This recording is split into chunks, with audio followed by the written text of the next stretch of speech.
آج ہم دیکھیں گے تپش طبعی عوامل میں دوسرے نمبر پر دیکھیں گے تپش کیا ہے؟ حرارت کی شدت کی پیمائش ہے۔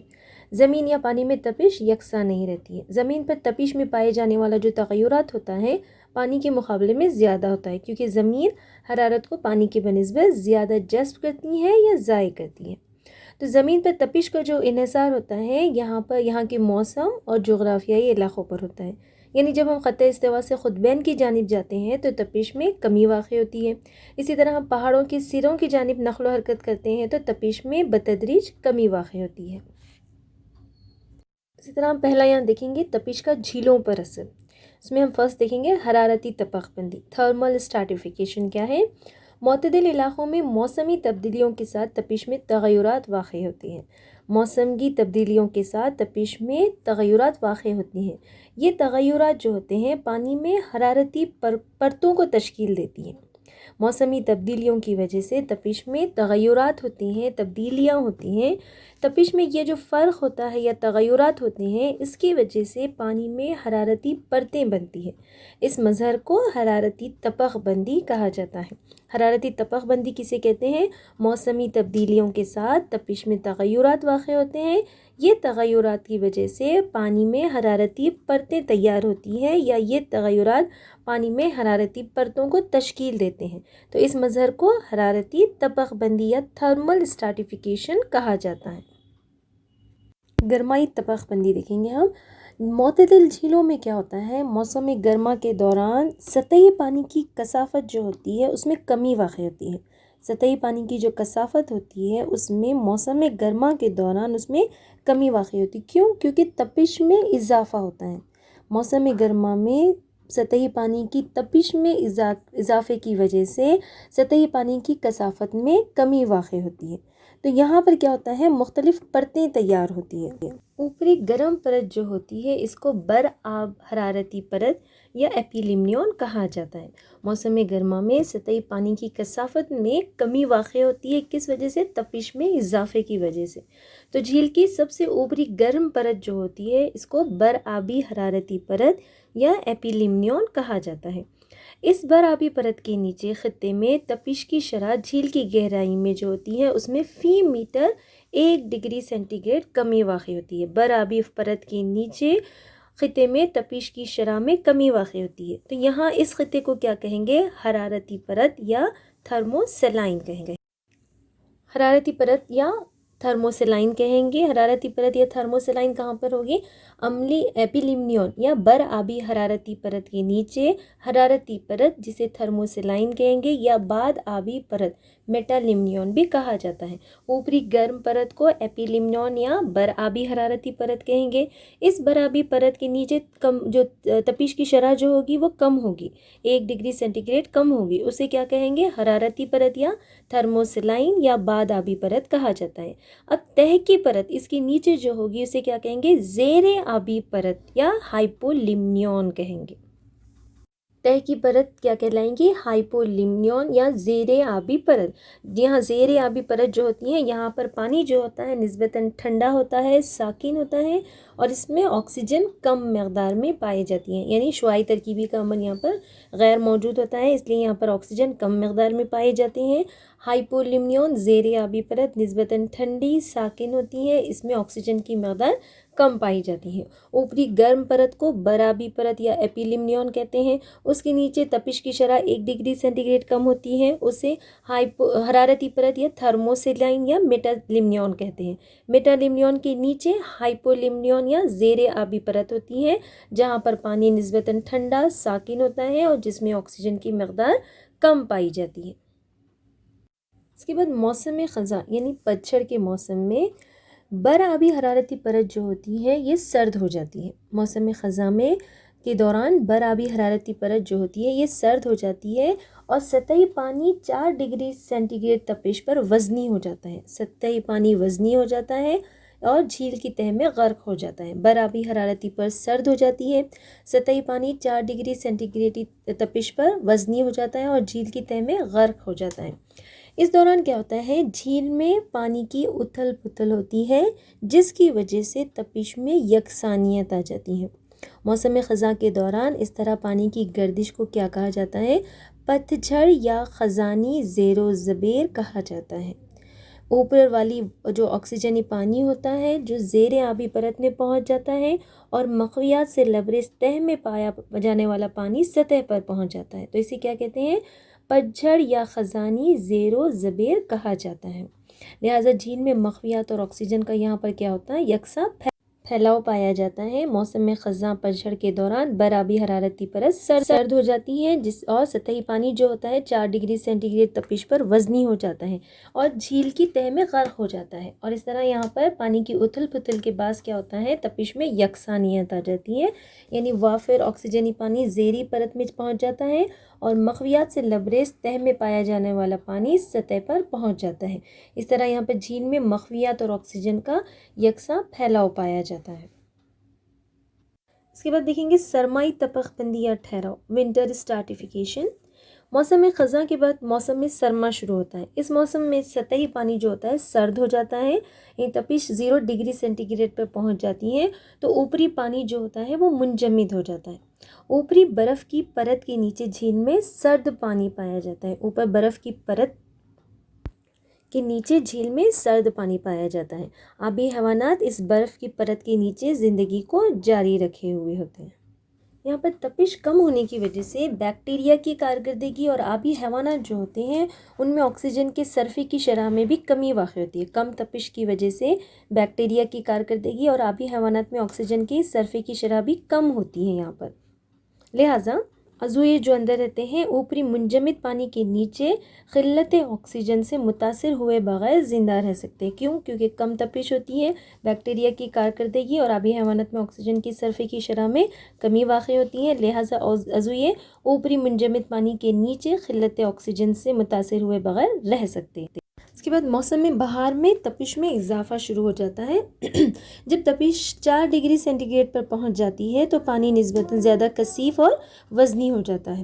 یہاں پر تپش میں اضافہ ہونے کی وجہ سے پانی کثیف اور وزنی ہو جاتا ہے اور تہہ میں ڈوب جاتا ہے، اور آکسیجن سے بھرپور پانی کو تہہ میں پہنچا دیتا ہے۔ آکسیجن سے بھرپور پانی اب یہاں پر پانی میں تہہ میں پہنچ جاتا ہے اور وافر مخویات والا پانی سطح پر پہنچ جاتا ہے۔ اس طرح موسم بہار میں کیا ہوتا ہے؟ تپش میں اضافہ شروع ہوتا ہے۔ جب تپش میں اضافہ ہو جاتا ہے تو پانی کیا ہوتا ہے؟ کثیف اور وزنی ہو جاتا ہے اور تہہ میں ڈوب جاتا ہے، یعنی آکسیجن سے بھرپور پانی کہاں چلا جاتا ہے؟ پانی تہہ میں پہنچا دیا جاتا ہے۔ آکسیجن سے بھرپور پانی جیسے تہہ میں چلے جاتا ہے تو وافر مخویات والا پانی جو ہوتا ہے وہ سطح پر آ جاتا ہے، تو اسے کیا کہتے ہیں؟ موسم بہار کی اتھل پتھل یا ربی زیر و زبر کہا جاتا ہے۔ موسم بہار کی اتھل پتھل کہا جاتا ہے۔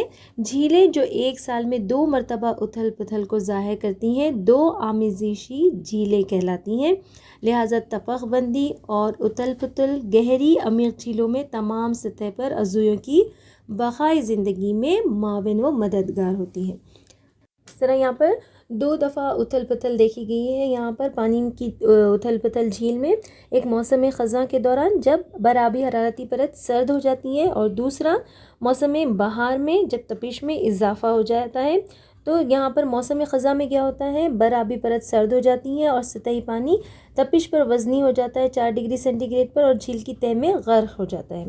اس طرح وافر آکسیجنی پانی زیر آبی پرت میں جاتا ہے اور مخویات سے لبریز تہہ میں پایا جانے والا پانی سطح پر پہنچ جاتا ہے۔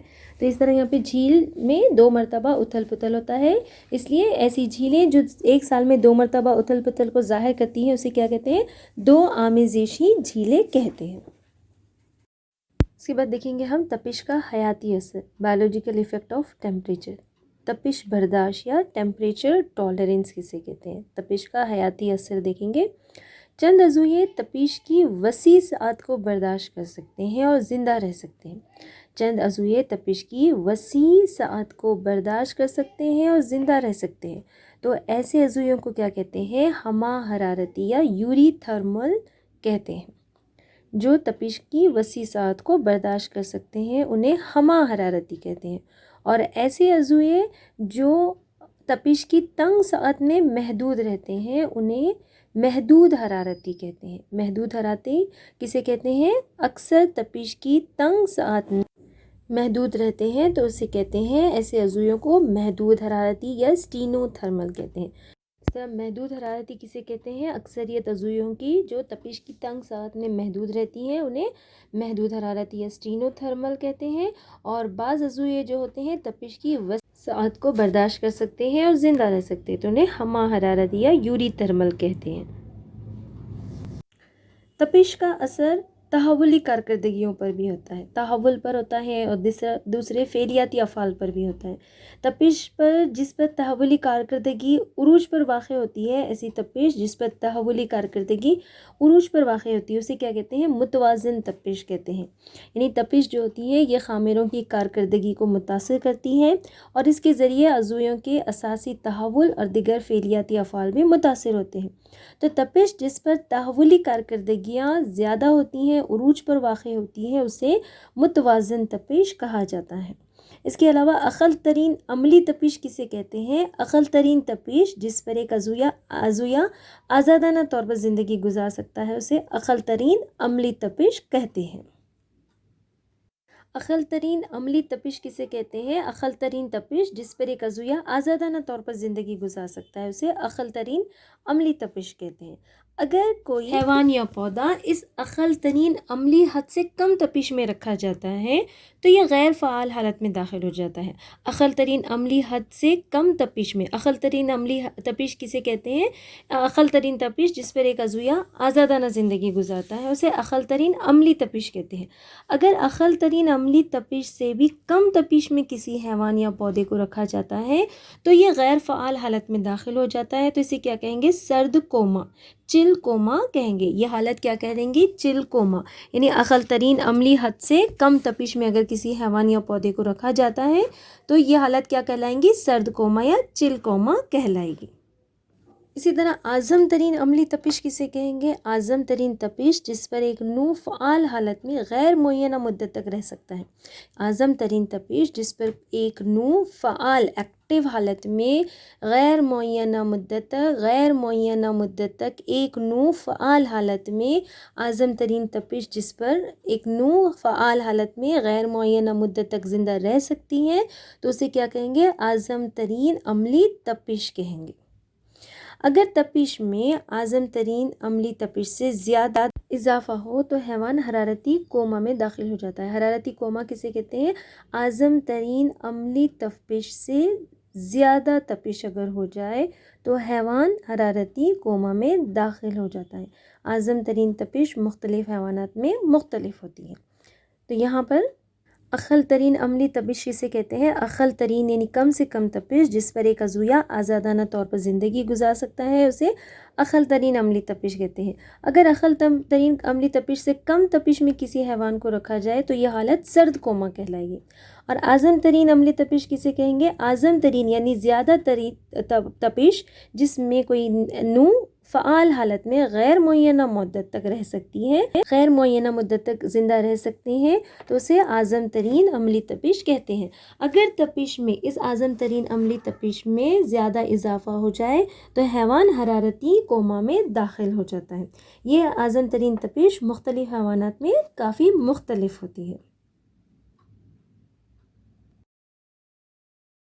Want of rule, want of rule دیکھیں گے۔ وانٹ آف حرارتی کیمیا میں اعزاز یافتہ سائنسداں نے تجویز پیش کی کہ ہر 10 ڈگری تپش کے اضافے کے ساتھ جو تحولی کارکردگی ہوتی ہے اس کی شرح بھی دگنی ہو جاتی ہے۔ 10 ڈگری سینٹی گریڈ تپش کے اضافے سے تحولی کارکردگی کی شرح بھی دگنی ہو جاتی ہے اور 10 ڈگری سے وانٹ آف کا رول کہتے ہیں۔ اسی طرح اس کا معکوس طریقے سے اگر ہم دیکھیں تو ہر 10 ڈگری سینٹی گریڈ تپش کی کمی پر تعامل کی شرح جو ہوتی ہے وہ نصف ہو جاتی ہے۔ 10 ڈگری سینٹی گریڈ تپش کے اضافے سے تحولی کارکردگی کی شرح دگنی ہو جاتی ہے۔ اس اصول کو وانٹ آف رول کہا جاتا ہے۔ اب اس اصول کا معکوس طریقہ کیا ہے کہ ہر 10 ڈگری تپش کی کمی پر تعامل کی شرح نصف ہو جاتی ہے۔ تو تعامل کی شرح پر تپش کے اثر، تعامل کی شرح پر تپش کے اثر کو قدر تپش یا Q10 کہا جاتا ہے۔ تعامل کی شرح Q10 کہا جاتا ہے۔ اب Q10 قدروں کا تخمینہ کس طرح نکالا جائے گا؟ Q10 قدروں کا تخمینہ x ڈگری سینٹی گریڈ پر تعامل کی شرح اور x minus 10 degree centigrade پر تعامل کی شرح کے درمیان میں پائے جانے والے تناسب کے ذریعے کیا جاتا ہے۔ اسی طرح جاندار نظاموں میں Q10 کی قدر تقریباً 2.0 ہوتی ہے۔ Q10 یا قدر تپش جو ہوتی ہے یہ 2.0 ہوتی ہے۔ اگر قدر تپش 2.0 ہو تو اس کا مطلب کیا ہوگا کہ ہر 10 ڈگری سینٹی گریڈ کے اضافے پر تحول کی شرح دگنی ہے۔ اس طرح وان ہاف کے مطابق ہر 10 ڈگری تپش کے اضافے سے تحولی کارکردگی کی شرح دگنی ہو جاتی ہے۔ اس اصول کو کیا کہا جاتا ہے؟ وان ہاف اصول یا وان ہاف کا رول کہا جاتا ہے۔ اور وانٹ ہاف کے اصول کو معکوس طریقے سے بھی پیش کیا جا سکتا ہے، یعنی ہر 10 ڈگری تپش کی کمی پر تعامل کی شرح نصف ہو جاتی ہے۔ تو تعامل کی شرح پر تپش کے اثر کو کیا کہتے ہیں؟ قدرے تپش کہتے ہیں، اسے Q10 بھی کہا جاتا ہے۔ اور اس طرح Q10 قدروں کا تخمینہ x ڈگری سینٹی گریڈ پر تعامل کی شرح اور x minus degree centigrade پر تعامل کی شرح کے درمیان پائے جانے والے تناسب کے ذریعے کیا جا سکتا ہے۔ تو Q10 کی قدر تقریباً 2.0 ہوتی ہے، جس کا مطلب ہے کہ ہر 10 ڈگری سینٹی گریڈ پر کے اضافے پر تحول کی شرح دگنی ہے۔ دوری شکلیت یا سائیکلومورفوسس، بعض عضویوں میں جو ہوتا ہے دوری موسمی شکلیاتی تغیرات پائے جاتے ہیں، یعنی موسم کے حساب سے شکلیاتی تغیرات ان میں پائے جاتے ہیں بعض عضویوں میں، تو اسے کیا کہتے ہیں؟ دوری شکلیت کہتے ہیں۔ اس مظہر کا مظاہرہ کلیڈوسیرن ڈیفنیا میں کیا جا چکا ہے۔ ڈیفنیا میں اس کا مشاہدہ دیکھیں گے ہم۔ دوری موسمی شکلیاتی تغیرات کو دوری شکلیت کہتے ہیں۔ ڈیفنیا میں دیکھیں گے کہ موسم سرما میں ڈیفنیا کے سر کی شکل گول ہوتی ہے، تمثیلی یا غیر ہیلمٹ شکل کی ہوتی ہے۔ موسم سرما میں یہاں پر ڈیفنیا کے سر کی شکل گول ہوتی ہے، تمثیلی یا غیر ہیلمٹ شکل کی ہوتی ہے۔ اسی طرح موسم بہار کے آغاز کے ساتھ ہی اس پر ایک چھوٹے ہیلمٹ یا پھن کا نمو شروع ہوتا ہے۔ موسم بہار کے آغاز کے ساتھ ہی اس پر ایک چھوٹے ہیلمٹ پھن کا نمو شروع ہوتا ہے۔ ہیلمٹ موسم گرما میں اعظم ترین جسامت کو پہنچ جاتا ہے۔ موسم خزاں میں ہیلمٹ دوبارہ گھٹنا شروع ہوتا ہے، پھر موسم سرما کے ساتھ ہی سر کی شکل گول ہو جاتی ہے۔ تو اسے کیا کہیں گے؟ شکلیاتی تغیرات جو موسم کے حساب سے ہوتی ہے، تو اسے کیا کہتے ہیں؟ دوری شکلیت کہتے ہیں۔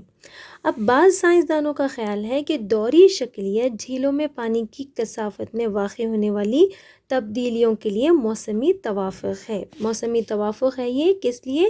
جھیلوں میں جو پانی کی کثافت میں جو موسمی تبدیلیاں ہوتی ہیں، تو یہ موسمی توافق ہے۔ موسم گرما میں پانی کی کثافت کم رہتی ہے، تو ڈیفنیا آسانی سے تیرنے کے لیے سے بڑی جسمی سطح درکار ہوتی ہے۔ موسم گرما میں پانی کی کثافت کم رہتی ہے، تو آسانی سے تیرنے کے لیے بڑی جسمی سطح درکار ہوتی ہے۔ موسم سرما میں پانی زیادہ کثیف رہتا ہے، اس لیے ڈیفنیا کو تیرتی ہوئی حالت میں رہنے کے لیے جسم کا رقبہ، سطحی رقبہ جو ہوتا ہے بڑا درکار نہیں ہوتا ہے۔ دیگر سائنسدانوں کا یقین ہے کہ یہ دوری تبدیلیاں پانی میں حرکت کو قائم رکھنے کے لیے توافق۔ اب ہم دیکھیں گے تپیشی توافقات۔ تپیشی توافقات یعنی کہ عضویے اپنے ماحول میں اپنے آپ کو ڈھالنے کے لیے اپنے آپ میں تبدیلی لاتے ہیں، تو اسے کیا کہیں گے؟ توافق۔ تو برتاوی توافقات کسے کہتے ہیں؟ جو ان کے برتاؤ سے ظاہر ہوتے ہیں، جیسے کہ ڈیزرٹ لیزارڈ ہے، یہ برتاوی توافق کی ایک مثال ہے ڈیزرٹ لیزارڈ، کہ ان کی جب جسمی تپش جو ہوتی ہے حد سے نیچے گھٹ جاتی ہے تو کیا کرتے ہیں؟ یہ دھوپ سینکتے ہیں، حرارت کو جذب کرتے ہیں۔ جیسے ہی جسمی تپش میں اضافہ ہونا شروع ہوتا ہے تو پھر یہ سائے میں منتقل ہو جاتے ہیں۔ تو یہ کیا ہے؟ برتاوی توافق ہے۔ تپیشی توافق کا پہلا ہے برتاوی توافق، ڈیزرٹ لیزارڈ۔ ڈیزرٹ لیزارڈ جو ہے ریگستانی چھپکلیاں، جب ان کی جسمی تپش گھٹ جاتی ہے تو حرارت کو جذب کرتے ہیں، اور جب تپش میں اضافہ ہونا شروع ہو جاتا ہے تو یہ سائے میں منتقل ہو جاتے ہیں۔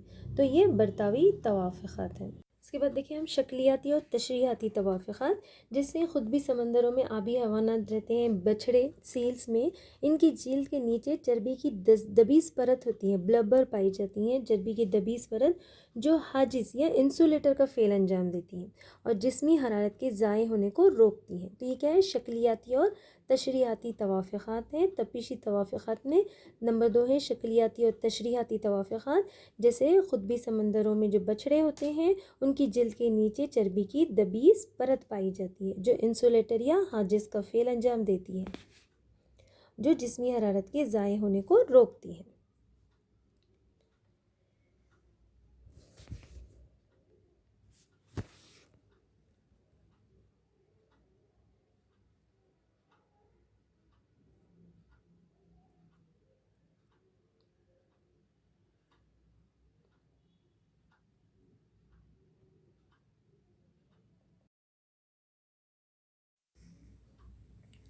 اور اس طرح برگ مینس کے اصول کے مطابق سرد منطقوں میں زندگی گزارنے والے پستانیے اور دیگر گرم خون والے حیوانات میں سطحی رقبہ جسمی حجم کے تناسب سے کم رہتا ہے بنسبت ان کے جو گرم منطقوں میں رہتے ہیں۔ یعنی سرد منطقوں میں زندگی گزارنے والے پستانیے اور دیگر گرم خون والے حیوانات میں جسمی سطحی رقبہ جو ہوتا ہے کا تناسب جو ہوتا ہے کم رہتا ہے بنسبت ان کے جو گرم منطقوں میں رہتے ہیں۔ مثلاً امریکی باراسنگا جو یا یوریشی باراسنگا ایلسس کے بدن کی جسامت عرض البلد جس میں وہ زندگی گزارتے ہیں کے ساتھ بڑھتی ہیں۔ سویڈن کے شمالی علاقوں کے باراسنگوں کی جسمی کیفیت جنوبی سویڈن میں زندگی گزارنے والے اسی قسم کی انواع کی بنسبت 15 سے 20% زیادہ ہوتی ہے۔ سرد موسمی مقامات سے تعلق رکھنے والے پستانیوں میں حرارت کے ضائع ہونے کو کم کرنے کے لیے کان کے خس اور جوارے جو ہوتے ہیں مختصر جسامت کے ہوتے ہیں۔ سرد مقامات پر پستانیوں میں حرارت کے ضائع ہونے کو کم کرنے کے لیے کان کے خس اور جوارے جو ہوتے ہیں مختصر جسامت کے ہوتے ہیں۔ بڑی جسامت کے کان کے خس اور لامبے جوارے جو ہوتے ہیں جسمی حجم میں تبدیلی کیے بغیر سطحی رقبے میں اضافہ کرتے ہیں۔ اس کو ایلن اصول کہا جاتا ہے۔ اس طرح ایلن رول کی مثال دیکھیں گے ہم یہاں پر۔ مثلاً یہاں پر مثال ہے قطبی لومڑی جو ہے ویلپس لیگوپس جو ہے عام طور پہ اسے ایلوپیکس لیگوپس کہا جاتا ہے۔ ایلوپیکس لیگوپس جو ہوتا ہے اس میں جسم سے حرارت ضائع ہونے کو کم کرنے کے لیے مختصر جوارے پائے جاتے ہیں برخلاف اس کے ریگستانی لومڑی جو ہوتی ہے وولپس زردا۔ اس وولپس زردہ میں جسم سے زیادہ حرارت کو ضائع کرنے میں بہتر سہولت پیدا کرنے کے لیے کان کے قص اور جوارے لامبے ہوتے ہیں۔ فعلیاتی توافقات یا فزیولوجیکل ایڈیپٹیشن کس طرح ہوتا ہے کہ بیشتر حیوانات میں جو تمام فعلیاتی افعال ہوتے ہیں تنگ تپیشی سطح پر متوازن طور پر انجام پاتے ہیں، لیکن خوردبینی عضویے جو ہوتے ہیں گرم موسم بہار میں اور عمیق سمندروں کے بعض حصوں میں جہاں تپش 100 ڈگری سینٹی گریڈ سے تجاوز کر جاتی ہے زندگی گزارتے ہیں۔ کئی مچھلیاں ہوتی ہیں جو خطبے جنوبی آبی ذخائر میں زندگی گزارتی ہیں جہاں تپش ہمیشہ 0 درجے سے کم ہوتی ہے۔ اب اس طرح کی سکونتوں میں رہائش اختیار کرنے والے عضویے کس طرح دباؤ یا حالات سے مطابقت پیدا کرتے ہیں؟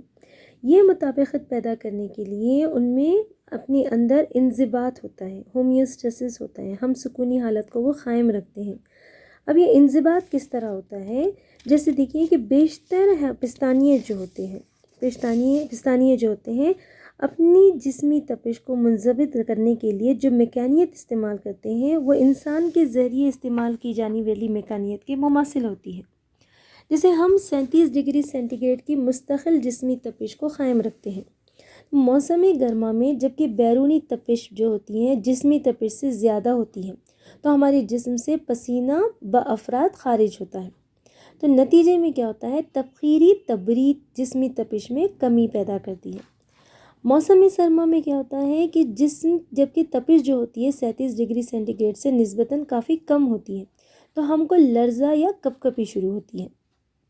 اس طرح نباتات میں اس قسم کی میکانیت اور اندرونی تپش کو قائم رکھنے کی جو صلاحیت ہوتی ہے نہیں پائی جاتی ہے۔ تو اب بعض حیوانات میں کیا ہوتا ہے مطابقت یا کنفرمز ہوتے ہیں، مطابقت پیدا کرنے کی صلاحیت ہوتی ہے، یعنی کہ حیوانات کی اندرونی ماحول کو وہ مستقل قائم نہیں رکھ سکتے۔ حیوانات کی جو 99% حیوانات جو ہیں وہ اندرونی ماحول کو مستقل قائم نہیں رکھ سکتے، ان کی جسمی تپش جو ہوتی ہے ارد گرد کی تپش کے لحاظ سے تبدیل ہو جاتی ہیں۔ تو ایسے حیوانات کو کیا کہتے ہیں؟ مطابقت پسند کہتے ہیں۔ تو بعض حیوانات جو ہوتے ہیں اسے کس طرح قائم رکھتے ہیں؟ اپنی مطابقت پسند خصوصیات کی بنا پر اسے قائم رکھتے ہیں، یعنی ان کے جسم کی تپش جو ہوتی ہے ارد گرد کی تپش کے لحاظ سے تبدیل ہو جاتی ہے۔ جیسے حیوانات میں اونٹ ہے، تپش کی مخصوص ساعت تک مطابقت پسند ہوتے ہیں اور اس کے بعد باقاعدہ کار یا ریگولیٹرز ہو جاتے ہیں، تو انہیں کیا کہتے ہیں؟ جزوی ضابط یا جزوی مطابقت پسند کہا جاتا ہے۔ اس کے علاوہ بعض حیوانات کیا کرتے ہیں؟ نقل و مقام کرتے ہیں یا مائگریشن کرتے ہیں۔ ازو یہ عارضی طور پر دباؤ یہ والے جو سکونت ہوتی ہیں اس سے دور چلے جاتے ہیں اور نسبتاً آرام دہ علاقے میں منتقل ہو جاتے ہیں اور پر دباؤ حالات ختم ہونے پر واپس لوٹ آتے ہیں۔ جیسے کہ ایک فرد موسم گرما کی مدت کے لیے دہلی سے شملہ چلا جائے گا۔ کئی حیوانات ایسے ہوتے ہیں، خاص طور پر پرندے، جو موسم سرما کے دوران زیادہ مہمان نواز علاقوں کو طویل فاصلات یا نقل و مقام کرتے ہوئے جاتے ہیں۔ ہر موسم سرما میں ہندوستان کے کئی مقامات جیسے راجستھان وغیرہ ہیں، آندھرا پردیش ہے، یہاں پر پرندے یا سائبیریا ہے، سرد شمالی علاقوں سے میزبان کی حیثیت سے یہاں پر پرندے دکھائی دیتے ہیں۔ اسی طرح بعض بیکٹیریا، پھپھوندی اور ادنا پودے جو ہوتے ہیں کئی اقسام کے دبیس دیواری بذرے ان میں تشکیل پاتے ہیں۔ بیکٹیریا، پھپھوندی اور ادنا پودوں میں کئی اقسام کے دبیس دیواری بذرے تشکیل پاتے ہیں جو ناموافق حالت میں زندگی گزارنے میں ان کی مدد کرتے ہیں۔ پودے جو ہوتے ہیں جیسے ادنا پودے، بیکٹیریا اور پھپھوندی، ان میں دبیس دیواری بذرے تشکیل پاتے ہیں جو ناموافق حالت میں زندگی گزارنے میں معاون ہوتے ہیں۔ اسی طرح بعض حیوانات جو ہوتے ہیں بروقت فراری حیوانات جو ہوتے ہیں بروقت فراری کے ذریعے دباؤ سے بچ پاتے ہیں، یعنی جیسے خطبی ریچھ ہوتے ہیں موسم سرما میں سرما خوابی اختیار کرتے ہیں۔ خطبی ریچھ موسم سرما میں سرما خوابی یا ہائبرنیشن استعمال کرتے ہیں، تو اسے بروقت فراری کہتے ہیں۔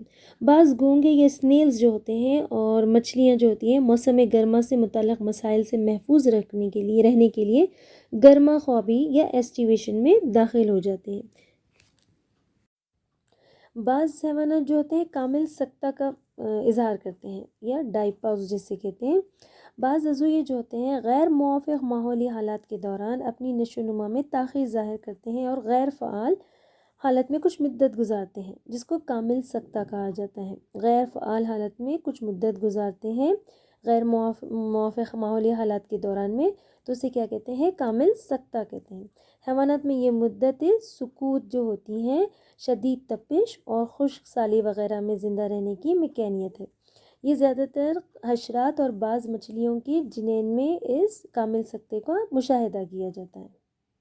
ناموافق حالت میں کئی حیوانی جلچر زو پلانکٹن جو ہوتے ہیں ان کے انواع جھیلوں اور تالابوں میں کامل سکتے میں پائے جاتے ہیں۔